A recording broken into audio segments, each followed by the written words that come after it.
2024 সালের 1 জুলাই বাংলাদেশ এক অবিশ্বাস্য ঘটনার সাক্ষী হয়। এদিন শিক্ষার্থীদের কোটা সংস্কার আন্দোলন বৈষম্য বিরোধী ছাত্র আন্দোলনের রূপ নেয়। এটি ছিল প্রায় 16 বছরের আওয়ামী লীগ সরকারের পতনের সূচনা বিন্দু। আগামী শুক্রবার অনলাইন ও অফলাইনে আমাদের জনসংযোগ হবে 4 দফার ভিত্তিতে এবং সারা দেশে সমন্বয় করা হবে। আগামী শনিবার বিকাল 3টায় সকল বিশ্ববিদ্যালয় এবং কলেজ থেকে বিক্ষোভ মিছিল বের করা হবে। জুলাইয়ের প্রথম দিন ঢাবি রাজু ভাস্কর্যের সামনে থেকে 4 জুলাই পর্যন্ত দেশের সব বিশ্ববিদ্যালয় ও কলেজ শ্রেণীকক্ষে পাঠদান ও পরীক্ষা বর্জনের পাশাপাশি 3 দিনের কর্মসূচি ঘোষণা করেন শিক্ষার্থীরা। 5 জুলাই শাহবাগ থেকে আসে ছাত্র ধর্মঘটের ঘোষণা। 6 জুলাই থেকে শুরু হয় সড়ক মহাসড়ক অবরোধ।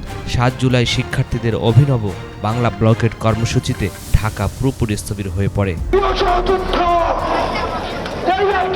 আমাদের আন্দোলন নয়, এই আন্দোলন কৃষকের আন্দোলন, শ্রমিকের আন্দোলন, এই আন্দোলন জাতির আন্দোলন, এই আন্দোলন রেমিটেন্স যোদ্ধার আন্দোলন। 11 জুলাই বৃষ্টি ও পুলিশের বাধা উপেক্ষা করে শিক্ষার্থীরা শাহবাগ অবরোধ করে রাখে। প্রথমবারের মতো খবর আসে কুমিল্লা বিশ্ববিদ্যালয় শিক্ষার্থীদের উপর পুলিশ হামলা করে। আইন শৃঙ্খলা বাহিনীর সাথে অংশ নেয় আওয়ামী লীগ ছাত্রলীগের নেতাকর্মীরা। এতে ধীরে ধীরে ক্ষোভে ফুঁসে উঠতে থাকেন সারা দেশের ছাত্রছাত্রীরা। 14 জুলাই দাবি মানতে রাষ্ট্রপতিকে স্মারকলিপি দিয়ে 24 ঘন্টা সময় বেঁধে দেন শিক্ষার্থীরা। আমাদের দাবি হচ্ছে বৈষম্যমূলক যে কোটাগুলো রয়েছে সেগুলিকে বাতিল করে বিদ্যমান কোটা সিস্টেমকে সেটা যৌক্তিক সংস্কার করা। আমরা আশাবাদী, ছাত্র সমাজ আশাবাদী, আমাদের এই দাবি যৌক্তিক, মহামান্য রাষ্ট্রপতি এই দাবি মেনে নিন। এদিন উদ্ভূত পরিস্থিতি নিয়ে গণভবনে সংবাদ সম্মেলনে সাংবাদিক প্রভা শামীম ও ফারজানার উপর প্রশ্নের জবাবে তৎকালীন প্রধানমন্ত্রী শেখ হাসিনা শিক্ষার্থীদের রাজাকারের বাচ্চা বলেন। মুক্তিযুদ্ধের সন্তান নাতিপুতিরা কেউ মেধাবী না, যত রাজাকারের বাচ্চারাও নাতিপুতি হলো মেধাবী, তাই না? ওই মন্তব্যে আগুনে ঘি ঢালল। রাতে বিভিন্ন পাবলিক বিশ্ববিদ্যালয়ের শিক্ষার্থীরা হল ছেড়ে বাইরে বেরিয়ে আসেন। পরদিন 15 জুলাই শিক্ষার্থীদের ওই প্রতিবাদকে ক্যাশ করে আওয়ামী লীগ। আবারও হাসিনা আন্দোলনকারীদের তুচ্ছ তাচ্ছিল্য করে বলেন, নিজেদের রাজাকার বলতে লজ্জাও লাগে না। নিজেদের রাজাকার বলতে তাদের লজ্জা হয় না। এদিন আন্দোলনকারীদের রাজাকার স্লোগানের জবাব ছাত্রলীগ দেবে বলে উস্কানি দেন ওবায়দুল কাদের। সংস্কার আন্দোলনের কতিপয় নেতা যে সব বক্তব্য রেখেছে তার জবাব দেওয়ার জন্য ছাত্রলীগ সহ যারা তাদের এ আত্মস্বীকৃত রাজাকার, যারা নিজেদের অধ্যত্বপূর্ণ মানসিকতা প্রকাশ ঘটিয়েছে গত রাতে, তার জবাব তারা।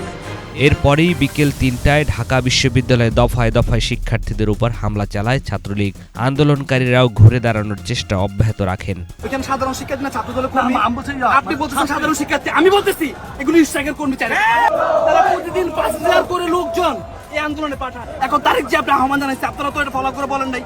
তারিখ যে আহ্বান জানাইলে কি ছাত্র দলের নেতাকর্মী আসবে না? ছাত্রলীগের হামলার প্রতিবাদে 16 জুলাই বিক্ষোভ সমাবেশ কর্মসূচিতে রংপুরে পুলিশের গুলিতে গুলিবিদ্ধ হন নিরস্ত্র আবু সাঈদ। খবর ছড়িয়ে পড়ে আবু সাঈদ শহীদ হয়েছেন। আন্দোলন মোড় নেয় চূড়ান্ত সংঘাতে। এই একই দিনে পুলিশের গুলি ও আওয়ামী লীগ যুবলীগ ছাত্রলীগের হামলায় শহীদ হন আরও 6 জন। 17 জুলাই আশুরার সরকারি ছুটিতে অফিস আদালত বন্ধ থাকলেও ক্যাম্পাসগুলো ছিল উত্তাল। এদিন রাজনীতি মুক্ত ঘোষণা করা হয় ঢাকা বিশ্ববিদ্যালয় ক্যাম্পাস সহ বিভিন্ন বিশ্ববিদ্যালয়। কয়েক দফা হামলা করে ক্যাম্পাস থেকে সাধারণ শিক্ষার্থীদের বের করে দেয় ছাত্রলীগ। বিশ্ববিদ্যালয় প্রশাসন হল বন্ধের ঘোষণা দেয়। এরই মধ্যে দুপুর থেকে সড়ক মহাসড়ক অবরোধ, গায়েবানা জানাজা, কফিন মিছিল এবং দফায় দফায় সংঘর্ষ চলে। আন্দোলন ঠেকাতে বন্ধ করা হয় ইন্টারনেট। এদিন সন্ধ্যা 7:30টায় কালো শাড়ি পরে জাতির উদ্দেশ্যে ভাষণ দেন শেখ হাসিনা। বরাবরের মতো এই ভাষণও দীর্ঘ ছিল না। 8 মিনিটের ভাষণে তার চেহারা ছিল বিমর্ষ, ভীত। এটাই ছিল প্রধানমন্ত্রী হিসেবে শেখ হাসিনার শেষ আনুষ্ঠানিক ভাষণ। আপনজন হারাবার বেদনা যে কত কষ্টের, তা আমার থেকে আর কে বেশি জানে। 18 জুলাই ঢাবিসহ দেশের বিভিন্ন হল খালি হলো। হাসিনা সরকারের দমন কৌশল কিছুটা সফল হলো, কিন্তু সারা দেশ থমথমে অবস্থা। এদিন আন্দোলন মোড় নেয় অন্য উচ্চতায়। পাবলিক বিশ্ববিদ্যালয় যখন বন্ধ বলা চলে, সেখানে লাঠি হাতে রাস্তায় নেমে আসে প্রাইভেট বিশ্ববিদ্যালয়ের শিক্ষার্থীরা। দ্বিতীয় দফায় আন্দোলন শুরু হয় তাদের হাত ধরে। যুক্ত হতে থাকে বিভিন্ন শ্রেণী পেশার মানুষ। ঢাকার বাড্ডা, যাত্রাবাড়ী সহ দেশের ৪৭ জেলায় তীব্র আন্দোলন শুরু হয়। বাড়তে থাকে নিহতের সংখ্যা। প্রাথমিকভাবে ২৮ জনের মৃত্যুর খবর পাওয়া যায়। সন্ধ্যায় ঘোষণা আসে দেশজুড়ে কমপ্লিট শাটডাউন বা সর্বাত্মক অবরোধ কর্মসূচির। ১৯ জুলাই ঢাকায় ব্যাপক সংঘর্ষ, হামলা, ভাঙচুর, গুলি, অগ্নিসংযোগ ও প্রাণহানির ঘটনা ঘটে। এদিন ৭৫ জনের মৃত্যুর খবর পাওয়া যায়। যাত্রাবাড়ী, শনির আখড়া এলাকা হয়ে ওঠে উত্তাল রণক্ষেত্র। রাত ৯:৩০টার দিকে ঘোষণা আসে শেখ হাসিনার ক্ষমা চাওয়া সহ ৯ দফা কর্মসূচির। কুলকিনারা না পেয়ে আইনমন্ত্রী আনিসুল হককে দায়িত্ব দেন ছাত্রদের সাথে কথা বলার। আলোচনা শেষে ৯ দফা কমে হয় ৮ দফা। ওই দিন রাতেই ১৪ দলীয় জোটের নেতাদের সাথে বৈঠক শেষে দেয়া হয় কারফিউ, মোতায়েন করা হয় সেনাবাহিনী। ওই রাতেই ডিবি তুলে নেন নাহিদ ইসলাম, আসিফ মাহমুদ, বাকের মজুমদারকে। সারা দেশে পুরোপুরি বন্ধ করে দেওয়া হয় ব্রডব্যান্ড কানেকশনও। ২০ জুলাই কারফিউ ও সেনা মোতায়েন করেও পরিস্থিতি শান্ত করা যায়নি। যাত্রাবাড়ী, উত্তরা, বাড্ডা, মিরপুর ও মোহাম্মদপুরে চলে তুমুল সংঘর্ষ। ঢাকার বাইরেও একই অবস্থা। ২০ জুলাই নাহিদ ইসলামকে চোখ বাঁধা অবস্থায় নির্যাতনের পর ফেলে যাওয়া হয়। যৌথ বিবৃতিতে কমপ্লিট শাটডাউন জোরদার করার আহ্বান জানায় আন্দোলনকারীরা। ২০ জুলাই আন্দোলন কিছুটা শান্ত হয়, যাত্রাবাড়িও শান্ত হয়। ব্লক রেডের মাধ্যমে চলতে থাকে পুলিশি অভিযান। ১৭ তারিখ থেকে ২২ জুলাই পর্যন্ত গ্রেফতারের সংখ্যা ২০০০ ছাড়িয়ে যায়। এদিন ব্যবসায়ীদের সাথে বৈঠক শেষে হাসিনা কঠিন বার্তা দেন, বলেন শেখ হাসিনা পালায় না। শেখ হাসিনা পালিয়ে গেছে, শেখ হাসিনা নাই, শেখ হাসিনা চলে গেছে, শেখ হাসিনা পালায় না। ২৩ জুলাই সংবাদ সম্মেলন করেন বৈষম্য বিরোধী সমন্বয়করা। ১৮ জুলাই থেকে নিখোঁজ আসিফ মাহমুদ, বাকের, রিফাত রশিদের সন্ধান চান। আবারও ব্রডব্যান্ড সীমিত পরিসরে চালু হয়। ২৪ জুলাই সকাল ১০টা থেকে বিকেল ৫টা পর্যন্ত কারফিউ শিথিল হয়। ৫ দিন নিখোঁজ থাকার পর চোখ বাঁধা অবস্থায় আসিফ বাকেরকে ফেলে রেখে যায়। ২৫ জুলাই শিক্ষার্থীদের আসামি করে একের পর এক মামলা হতে থাকে। গ্রেপ্তার চলছে, আবার হাসপাতালে কাতরাচ্ছে আহতরা, কেউ কেউ মারা যাচ্ছেন। শেখ হাসিনা মেট্রো পরিদর্শনে গিয়ে কান্নায় ভেঙে পড়েন। তার এই কান্না ব্যাপক সমালোচনার জন্ম দেয়। আজকে মেট্রো রেল বন্ধ, কারণ এই স্টেশন যেভাবে ধ্বংস হয়েছে এটা সম্পূর্ণ ডিজিটাল সিস্টেম, ইলেকট্রনিক সিস্টেম, সম্পূর্ণ মডার্ন। এটা তো কতদিনের ঠিক হবে আমি জানি না। এদিকে মন্ত্রীরাও নানা রকম হুমকি হুঁশিয়ারি দিতে শুরু করেন। ২৬ জুলাই রাতে নাহিদ ইসলাম, আসিফ মাহমুদ সহ ৩ জনকে রাজধানীর গণস্বাস্থ্য কেন্দ্র থেকে আবারও তুলে নেয় ডিবি। তখন শিক্ষার্থীদের জন্য আতঙ্কের নাম হয়ে ওঠে ব্লক রেড। কোনো বাসায় শিক্ষার্থী পাওয়া গেলে তাকে গ্রেপ্তার করা হয়। ২৭ জুলাই নিরাপত্তার কথা বলে তুলে নেওয়া হয় হাসনাত সার্জিসকে। এদিন শেখ হাসিনা পঙ্গু হাসপাতাল ও বিটিভি পরিদর্শন করেন। শেখ হাসিনা বলেন তার কথা বিকৃতি করে আন্দোলন করছে। ১০ দিন বন্ধ থাকার পর ২৮ জুলাই সচল হয় মোবাইল ইন্টারনেট। এদিন সমন্বয়ক নুসরাত তাবাসসুমকে নেওয়া হয় ডিবি হেফাজতে। পুলিশ হেফাজতে থাকা অবস্থায় জোর করে নাহিদদের থেকে আন্দোলন প্রত্যাহারের ভিডিও বার্তা রেকর্ড করে গণমাধ্যমে পাঠানো হয়। কিন্তু হান্নান মাসুদ, মাহিন সরকার ও রিফাত রশিদ আবারও বিক্ষোভ ও প্রতিবাদ সমাবেশের ঘোষণা দেন। ২৯ জুলাই আবারও রাজপথে নামে শিক্ষার্থীরা, ছড়িয়ে পড়ে জেলায় জেলায় বিক্ষোভ। আবারও ১৪ দলের বৈঠক ডাকেন শেখ হাসিনা। গোয়েন্দা তথ্যের ভিত্তিতে আন্দোলনের নেপথ্যে শক্তি হিসাবে নাম আসে বিএনপি, জামাত শিবিরের। ফলশ্রুতিতে ওই বৈঠকে জামাত শিবির নিষিদ্ধের সিদ্ধান্ত হয়। ৩০ জুলাই হাসিনা সরকার একদিনের শোক ঘোষণা করে কালো ব্যাজ ধারণের আহ্বান জানান।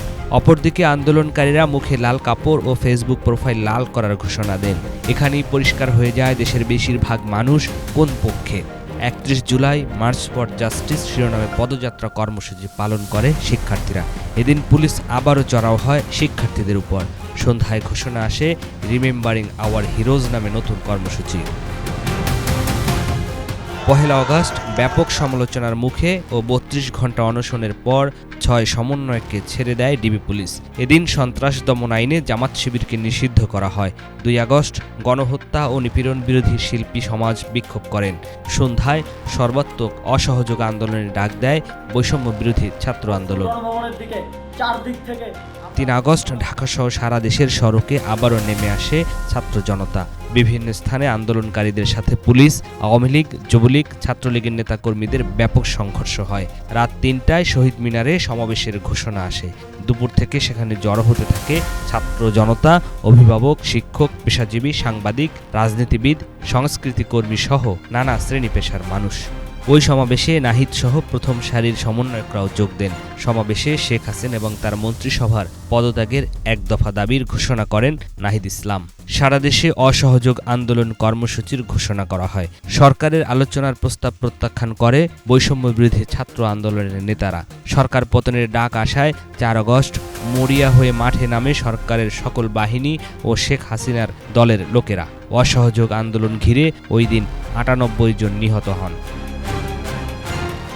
আবারও বন্ধ করে দেয়া হয় মোবাইল ইন্টারনেট। বিপুল হতাহতের প্রতিবাদ ও সরকারের পদত্যাগের দাবিতে 6 আগস্ট মার্চ টু ঢাকা ঘোষণা করা হয়। পরে এই কর্মসূচি একদিন এগিয়ে 5 আগস্ট ঘোষণা করা হয়। অর্থাৎ আগামীকাল 5ই আগস্ট সারা দেশের মুক্তিকামী জনতাকে ঢাকার উদ্দেশ্যে রওনা হওয়ার জন্য আমরা আহ্বান জানাচ্ছি। 5 আগস্ট সারা দেশে কারফিউ চলছে, থমথমে পরিস্থিতি। এর মধ্যে দুপুরে কারফিউ ভেঙে ছাত্র জনতার ঢল গাজীপুর থেকে ঢাকায় প্রবেশ করেন। শেখ হাসিনা 2:30টার দিকে পদত্যাগ করে হেলিকপ্টারে দেশ ছেড়ে ভারতে পালিয়ে যান। অবসান ঘটে প্রায় 16 বছরের ন্যায়হীনতার। আর এদিকে পুরো রাজধানী বিজয় উল্লাসে মেতে ওঠেন। হানা দেয় গণভবনে। জনতা নিয়ে যায় শেখ হাসিনার হাঁস, মুরগি, পুকুরের বড় বড় মাছ এবং আসবাবপত্র। বাংলাদেশের ইতিহাসে 5 আগস্ট ইতিহাসের এক অন্য মাত্রা যোগ করেছে। যতদিন বাংলাদেশ থাকবে ততদিন স্বৈরাচারের বিরুদ্ধে জনতার ক্ষোভের উদাহরণ হয়ে থাকবে 36 জুলাই।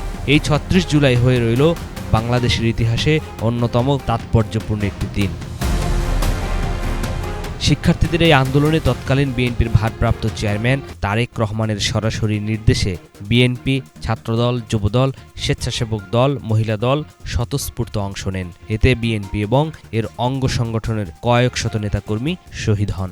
এই খুনিরা আবু সাইদের চিতানো বুকে গুলি করতে দ্বিধা করেনি।